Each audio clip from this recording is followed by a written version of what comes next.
Telugu PMC ప్రేక్షకులకు స్వాగతం. Hi friends, మీరు గనక ఇప్పుడే మా ఛానల్కు వచ్చినట్లయితే మా ఛానల్ని సబ్స్క్రైబ్ చేసుకోండి. సబ్స్క్రైబ్ చేయడంతో పాటు పక్కనే ఉన్న బెల్ ఐకాన్ని క్లిక్ చేయండి. మా టీవీలో ప్రసారమవుతున్న సూపర్ హిట్ సీరియల్ బ్రహ్మముడి చక్కటి కుటుంబ కథా సీరియల్గా బుల్లితెర అభిమానులను బాగా ఆకట్టుకుంటుంది ఈ సీరియల్. ఈ సీరియల్లో హీరోలుగా రాజ్ క్యారెక్టర్లో మానస్ నటిస్తుండగా, శ్రీకర్ కృష్ణ రాహుల్ క్యారెక్టర్లో, కిరణ్ కాంత్ కళ్యాణ్ క్యారెక్టర్లో నటిస్తున్నాడు. హీరోయిన్స్గా కావ్య క్యారెక్టర్లో దీపిక నటిస్తుండగా, స్వప్న క్యారెక్టర్లో రూప, అప్పు క్యారెక్టర్లో నైనిషారాయ్ నటిస్తున్నారు.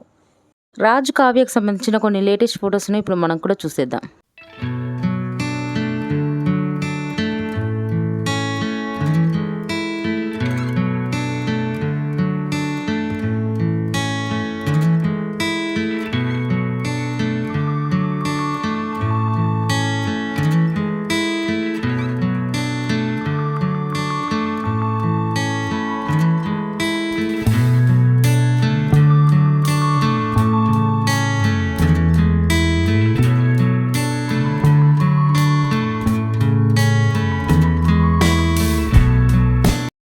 ఈ వీడియో మీకు నచ్చినట్లయితే లైక్ చేసి మరిన్ని టాలీవుడ్ లేటెస్ట్ అప్డేట్స్ మిస్ అవ్వకుండా చూడాలంటే తెలుగు పిఎంసి ఛానల్ను సబ్స్క్రైబ్ చేసుకొని పక్కనే ఉన్న బెల్ ఐకాన్ని క్లిక్ చేయండి.